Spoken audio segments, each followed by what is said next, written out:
Finally, black escapism has been saved. I don't have to talk about, you know what I'm saying, the Magic of Negroes movie no more. That movie came out, it failed, box office was trash. I'm free. Let's see, let's check out some news stories and see what I'm gonna talk about next.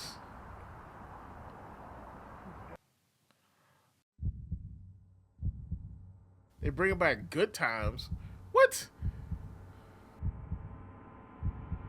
Vampires versus the Klan? Come on, bro. Guess my work is never over.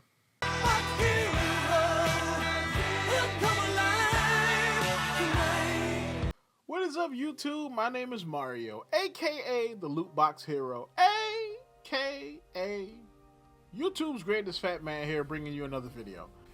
Ever since the Black People Can't Have Escapism video blew up and became the most viewed thing I've ever done on any platform ever, I've been on this quest to try to fix black escapism, or try to save black escapism, right? And I know a lot of people have been like, well, it's not just black escapism, it's under attack. Which, yeah, I get it. You know what I'm saying? I also did videos about that too on this very channel and on my main channel, you know, RS Mario, which you can check out, by the way. Now it looks like I can do one of those other videos where I talk about how black people are going after everybody else's escapism. So, of course, if you want to continue getting videos like this from me, like, comment, subscribe, hit the bell button, do all that good stuff that YouTube requires you to do to continue getting videos from me. Follow me on twitter.com/rsmario128. Like my video tweet, share my video tweet, and I will shout you out at this portion of the video. All right, so what is happening? Well, apparently, William Spivey, you know what I'm saying, he saw the big new show on Hulu, Shogun, which, by the way, I've seen the first episode. That Jay look kind of bananas. I ain't gonna lie, it's bananas, bro. You know, he saw Shogun on Hulu and said, "Where are all the black people?" Hey, where the niggas? It's supposed to be Niggas. where the fucking Niggas. the bitches? So we're gonna talk about that today and kind of where this perspective would come from, because it's not just like William Spivey being like a, you know, capital B black, you know, woke journalist. That's part of it, but this actually goes a little bit deeper than that. First, we're going to check out the article, though. So, where are all the black people in Shogun? There's a Japanese proverb that says, for a samurai to be brave, he must have a bit of black blood. If that's the case, FX monster hit Shogun has a lot of scared swordsmen. Man, what the fuck is you talking about? Was that? I'm sorry, man. No, I wasn't thinking about it. Wow. So that's low-key kind of racist. Like, right off the bat, man. Racism, man. Which, by the way, that whole, like, you know, warriors have black blood thing, that saying was actually something that was brought up in the 19th century and might not even be something that Japanese people said. So take that, you know, as you will. You know what I'm saying? You know, black people creating we're going to create our own history. We were everywhere. We were in Asia. We were the Native Americans. We were in Europe. You know, so we were on the freaking moon. And we were everywhere, cuz. Oh, boy. The article continues. 2024 version of Shogun begins in the 1600s, as did the 1980 version, both based on the novel by James Clavell I watched in the 1980 version when it came out, hailed by many to be a cinematic wonder and providing a great insight into feudal Japan. It came only 3 years after Roots. To many Americans, was their introduction into the history of Japan, though presented from a European viewpoint.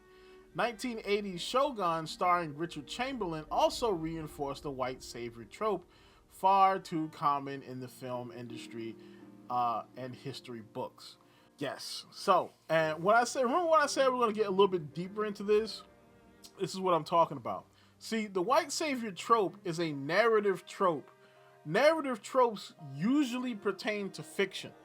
All right, because stories that are about or based on real life have all their tropes and things from real life. The white savior trope is a cinematic trope in which a white central character rescues a non-white character or less prominent characters from unfortunate circumstances.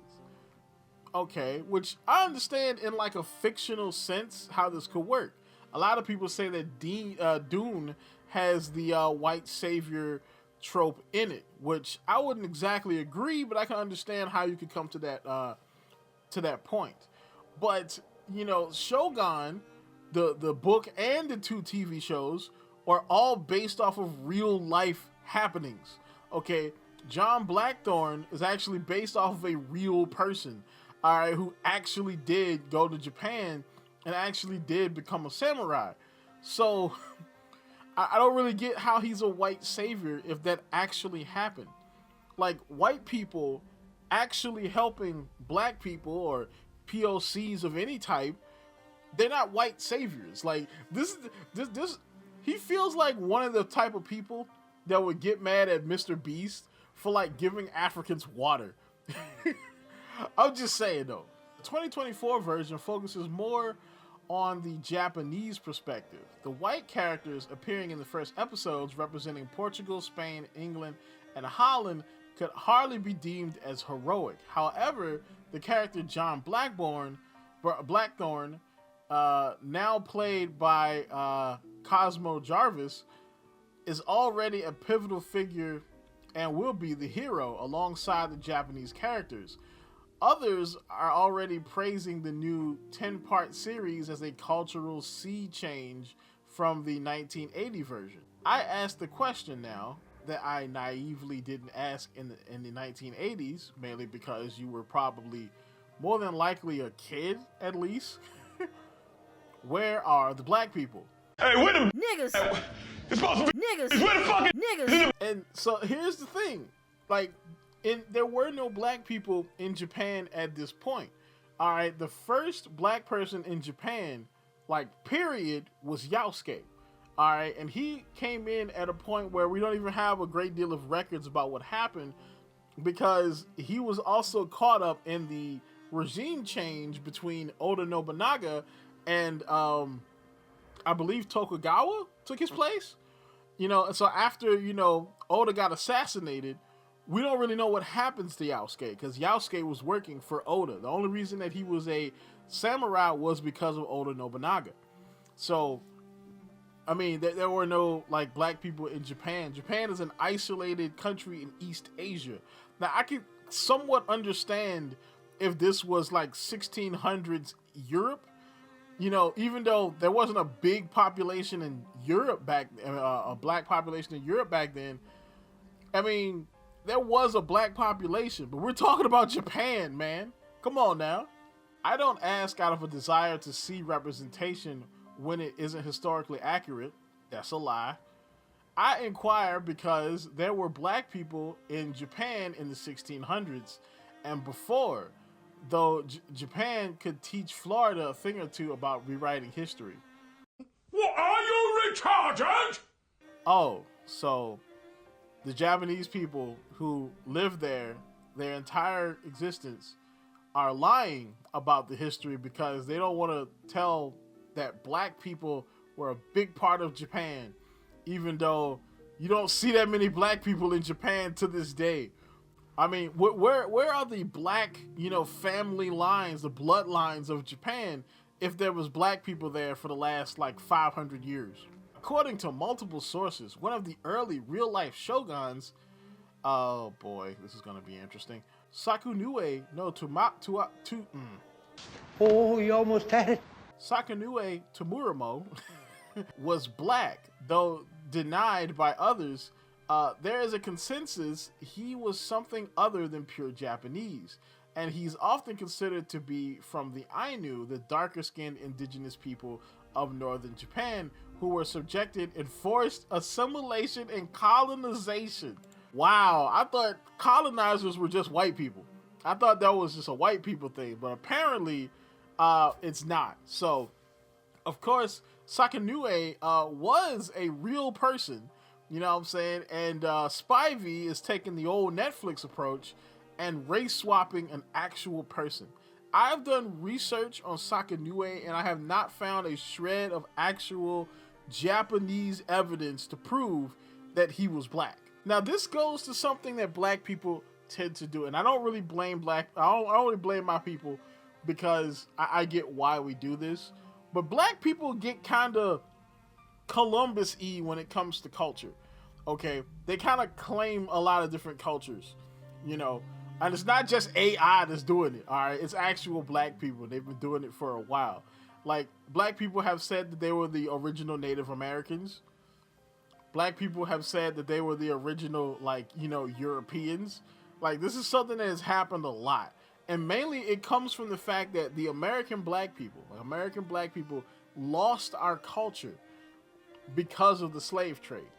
All right, and so we're hungrily trying to find something else to replace that rich culture with, because we don't really identify with Africa. And a lot of times Africans don't really like us anyway. It is what it is. I'm sorry to my African viewers, but some of y'all do not like American black people, you know, but they try to find something to replace it with. And so they get this kind of cultural appropriation type of deal where they appropriate other cultures. And you want to know how I can tell this? Because they don't just claim any random person. They always try to claim a really important person. You know what I'm saying? Like, they'll try to claim an important person in, like, you know, in, like, cultural history. So be like, yeah, black people played a big part in the culture of this country or institution or this art form. And, of course, you know, Sakanue was a big character in Japanese history. And black people tried to claim him. Many researchers have documented the suggestion of the existence of Africans in Japan dating back to 2,000 years, 22,000 years near Osaka. 22,000 years ago. So you're trying to tell me niggas was in Japan 22,000 years ago. Here's the thing. Civilization itself is probably about 15 to 10,000 years old. Okay, we're talking like Fertile Crescent, you know what I'm saying? Like Mesopotamia, you know what I'm saying? They just realized in agriculture, and you went back a whole another 10,000 years, and then put another 2,000 years on top of that. Come on, dog. Here's the thing: they would if black people were in Japan at that point, significant naval technology to do this. Okay. All right, I mean, to get from Africa, from East Africa to Japan is an amazing journey to take 22,000 years ago. Okay, all right, and if you say, well, maybe they came from land. Well, so you're trying to tell me black people came from Africa all the way across the Middle East, all the way across Asia, and didn't stop. They didn't say, okay, I think I'm just going to set up camp here, and decided to go all the way across the sea, which they still couldn't do, and park in Japan. Come on now. Come on now, bro. More than likely, the Ainu were probably people from the steppes, all right, like Mongolia. You know what I'm saying? That type of area that migrated over much later than 22,000 years ago. You know what I'm saying? The same way that the people of the sun migrated from China to Japan proper. So, what is up with this whole black people was in Japan? Stop doing this, okay? I understand why we do this. Please stop co-opting other people's history. We do have history, and it is good. African history is rich, all right? And I'm actually looking into it because, you know, I do want to write stories. You know what I'm saying? Even though I'm not that good of a writer at the moment. I feel my skills are not that good, but I still want to do it though, you know, so that's about it for this. The reason why, to answer the question, the reason why there are no black people in Samurai and Shogun, because there was no niggas in Japan at that point. Like, comment, subscribe, and as always, people, have yourself a good one.